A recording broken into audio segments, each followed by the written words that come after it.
আসসালামু আলাইকুম প্রিয় শিক্ষার্থীরা, কেমন আছো সবাই? আশা করি আল্লাহর অশেষ রহমতে সকলে ভালো আছো। আমি রুবাইয়া তোমাদের সাথে আছি পঞ্চম শ্রেণী বাংলাদেশ ও বিশ্ব পরিচয় বিষয়টি নিয়ে। আজ আমি আলোচনা করব অধ্যায় 2 ব্রিটিশ শাসন এর তৃতীয় অংশ নিয়ে। এই পাঠের আলোচ্য বিষয় 1857 সালের সিপাহী বিদ্রোহ। এই পাঠ শিক্ষার্থীরা তোমরা সিপাহী বিদ্রোহ কি, 1857 সালের সিপাহী বিদ্রোহের কারণগুলো কি কি, অর্থাৎ এই বিদ্রোহের পিছনে কি কি কারণ রয়েছে, এবং সিপাহী বিদ্রোহের ফলাফল কি, অর্থাৎ এই বিদ্রোহের ফলে কি হয়েছিল সেই সম্পর্কে বর্ণনা করতে পারবে। তাহলে চলো আমরা মূল পাঠে চলে যাই। প্রিয় শিক্ষার্থীরা, এসো আমরা প্রথমে এই অংশটুকু পড়ি, তারপর নিজে পড়ার চেষ্টা করি। 1857 সালের সিপাহী বিদ্রোহ।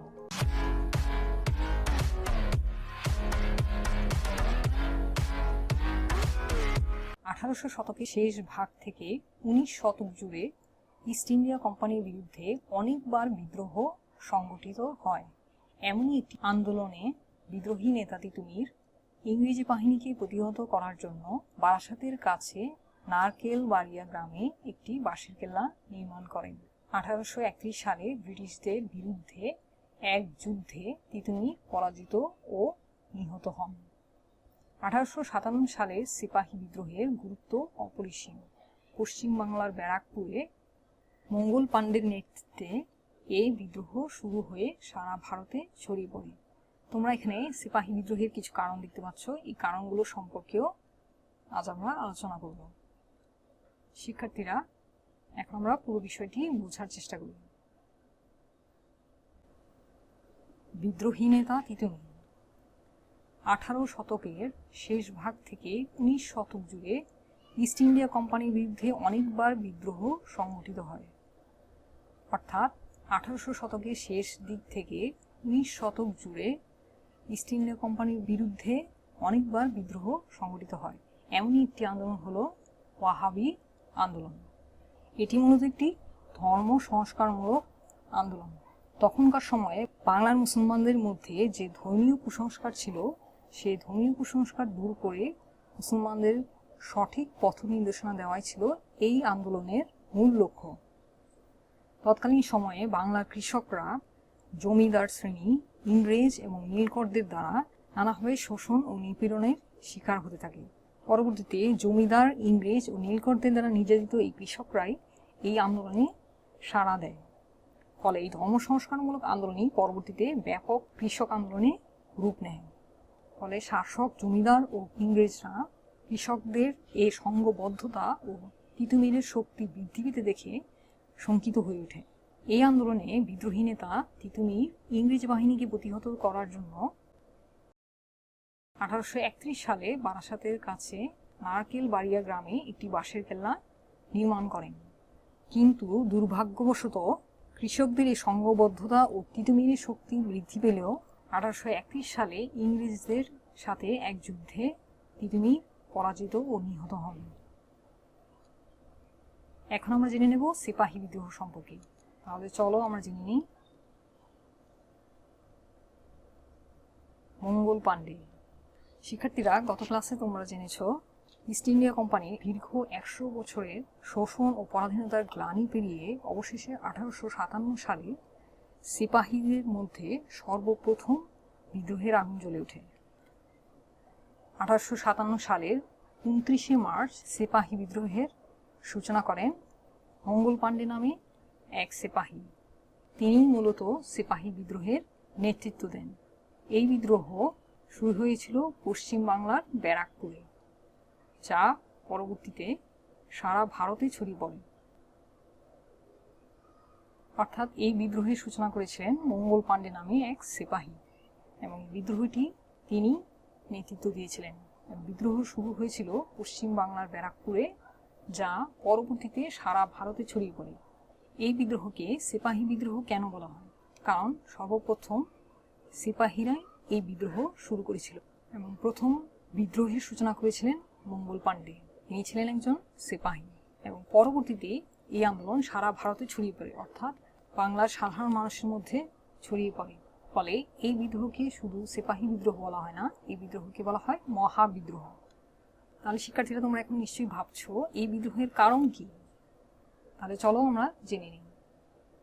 এই বিদ্রোহের কতগুলো উল্লেখযোগ্য কারণ রয়েছে।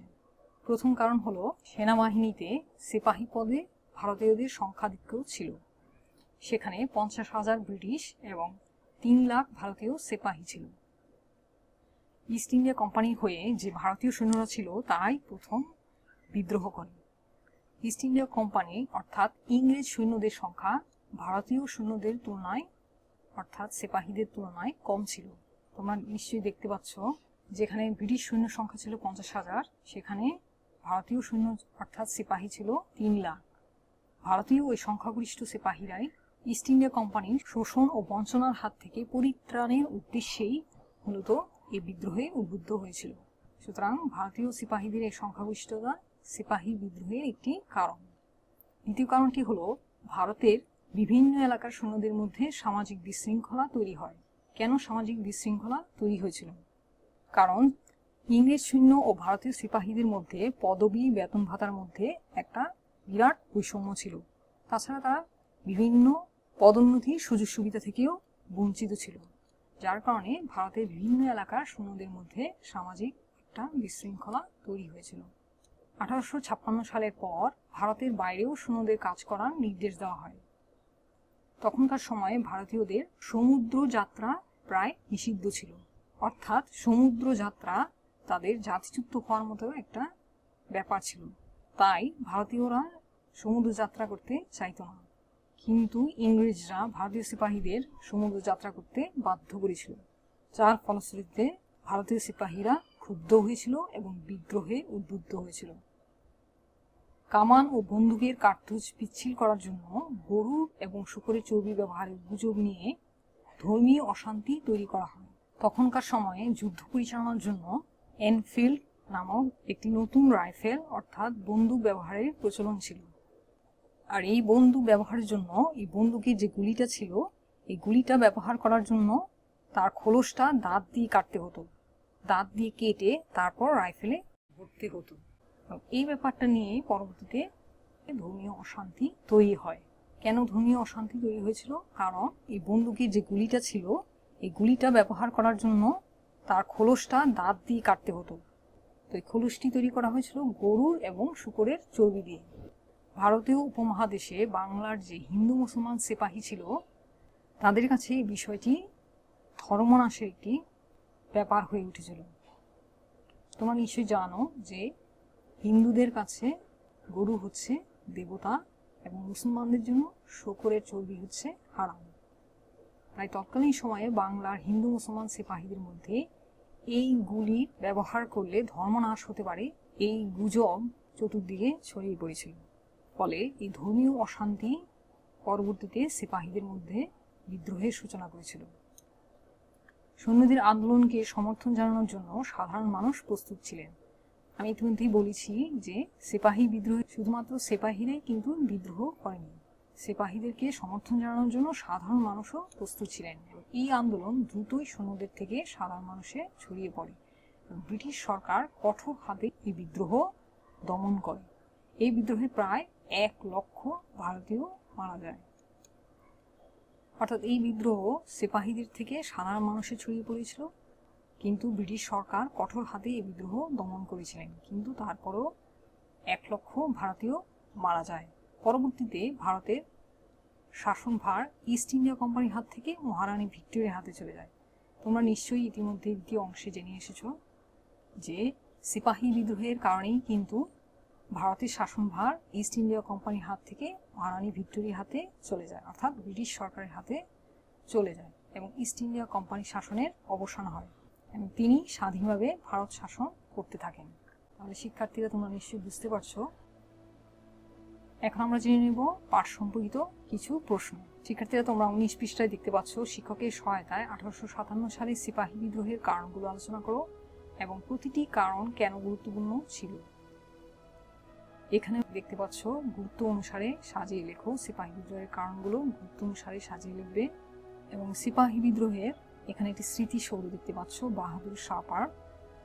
এ সম্পর্কেও আলোচনা করব আমরা। দুটি প্রশ্ন রয়েছে, বাহাদুর শাহ কে ছিলেন এবং 19 শতকে এই পার্কের নাম ভিক্টোরিয়া পার্ক রাখা হয় কেন, এবং সব শেষে রয়েছে 1857 সালে বিদ্রোহের ফলাফল কী ছিল, অর্থাৎ এই যে সিপাহী বিদ্রোহ হয়েছিল এই বিদ্রোহের ফলাফল কি সে সম্পর্কেও আমরা জানব। তাহলে চলো আমরা প্রশ্নের উত্তরগুলো জেনে নিই। 1857 সালের সিপাহী বিদ্রোহের কারণগুলো আলোচনা করো, প্রতিটি কারণ কেন গুরুত্বপূর্ণ ছিল। এতক্ষণ আমরা জানলাম সিপাহী বিদ্রোহের কারণগুলো, এখন আমরা জেনে নেব প্রতিটি কারণ কেন গুরুত্বপূর্ণ ছিল। সিপাহী বিদ্রোহের প্রতিটি কারণ গুরুত্বপূর্ণ ছিল কারণ এই বিদ্রোহ ছিল ব্রিটিশ ভারতের ইতিহাসে প্রথম ব্রিটিশ বিরোধী স্বাধীনতা সংগ্রাম। এই বিদ্রোহের মূল উদ্দেশ্য ছিল ইংরেজ শাসনের অবসান ঘটিয়ে ভারতবর্ষকে স্বাধীন করা। সিপাহী বিদ্রোহের ফলে ভারতবর্ষে কোম্পানি শাসনের অবসান হয় এবং ভারতীয়রা জাতীয়তাবোধে উদ্বুদ্ধ হয়। পরবর্তী ব্রিটিশ ভারতের সকল আন্দোলন ও সংগ্রামে এই বিদ্রোহ প্রেরণা যোগায়। অর্থাৎ ইস্ট ইন্ডিয়া কোম্পানির বিরুদ্ধে অনেকবার বিদ্রোহ সংঘটিত হয়। এর মধ্যে সিপাহী বিদ্রোহের মূল উদ্দেশ্য ছিল ইংরেজ শাসনের অবসান ঘটিয়ে ভারতবর্ষকে স্বাধীন করা। এর আগে যত বিদ্রোহ হয়েছিল ইস্ট ইন্ডিয়া কোম্পানির বিরুদ্ধে হয়েছিল, আর এই বিদ্রোহ হয়েছিল ইস্ট ইন্ডিয়া কোম্পানির অবসান, অর্থাৎ ইস্ট ইন্ডিয়া কোম্পানির অবসান ঘটিয়ে ভারতবর্ষকে স্বাধীন করা। এই জন্য এটি হচ্ছে ভারতের ইতিহাসে প্রথম ব্রিটিশ বিরোধী স্বাধীনতা সংগ্রাম। এবং এই সিপাহী বিদ্রোহের ফলে কিন্তু কোম্পানি শাসনের অবসান হয়েছিল এবং ভারতীয়রা জাতীয়তাবোধে উদ্বুদ্ধ হয়েছিল, অর্থাৎ তার স্বাধীন হয়েছিল। পরবর্তীতে ব্রিটিশ ভারতের সকল আন্দোলন ও সংগ্রামে এই বিদ্রোহ অনুপ্রেরণা জুগিয়েছিল। তাহলে শিক্ষার্থীরা তোমরা নিশ্চয়ই বুঝতে পারছো এই আন্দোলন কেন গুরুত্বপূর্ণ ছিল। শিক্ষার্থীরা আশা করি তোমরা সিপাহী বিদ্রোহের কারণগুলো গুরুত্ব অনুসারে সাজিয়ে লিখতে পারবে, অর্থাৎ বইয়ে যেভাবে 1, 2, 3 করে পরপর সাজানো রয়েছে ঠিক সেভাবেই উত্তরগুলো লিখতে পারবে আশা করি। এখন চলো আমরা বাহাদুর শাহ পার্ক সম্পর্কে কিছু তথ্য জেনে নিই। বাহাদুর শাহ পার্ক 1957 সালে নির্মিত সিপাহী বিদ্রোহের স্মৃতিসৌধ। এই পার্ক সম্পর্কে কিছু তথ্য। এই পার্কটি অবস্থিত জগন্নাথ বিশ্ববিদ্যালয়ের পাশে সদরঘাট এলাকায়, অর্থাৎ জগন্নাথ বিশ্ববিদ্যালয়ের পাশে সদরঘাট এলাকায় এই পার্কটি অবস্থিত। এটি নির্মাণ করেন নবাব আব্দুল গনি 1957 সালে। নির্মাণকালে নাম ছিল বাহাদুর শাহ পার্ক এবং পরবর্তীতে নাম হয় ভিক্টোরিয়া পার্ক। এই পার্কের নামের সাথে জড়িত 1857 সালে সিপাহী বিদ্রোহের ইতিহাস। কি ছিল এই ইতিহাস? সিপাহী বিদ্রোহে যেসব ভারতীয় সৈন্যরা ঢাকায় ইংরেজদের হাতে বন্দী হন তাদের ইংরেজরা আন্ডাঘর ময়দানে গাছের সঙ্গে ঝুলিয়ে ফাঁসি দেয়। এই ঘটনার 100 বছর পর 1957 সালে স্বাধীনতার জন্য প্রাণদানকারী এই সৈনিকদের স্মৃতিতে এখানে একটি স্মৃতিস্তম্ভ নির্মিত হয়।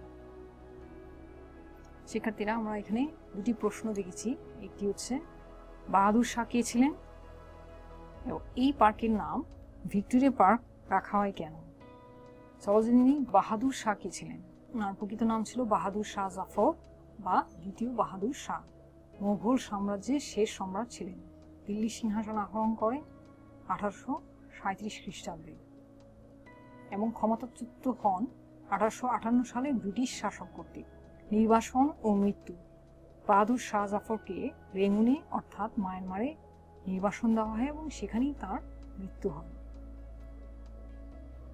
অর্থাৎ তোমরা দেখতে পাচ্ছ সিপাহী বিদ্রোহের সময়ে অর্থাৎ তারও আগে দিল্লি সিংহাসন আরোহণ করেছিলেন বাহাদুর শাহ জাফর, কিন্তু সিপাহী বিদ্রোহের পরে 1858 সালে ব্রিটিশ শাসক কর্তৃক তিনি ক্ষমতাচ্যুত হয়েছিলেন।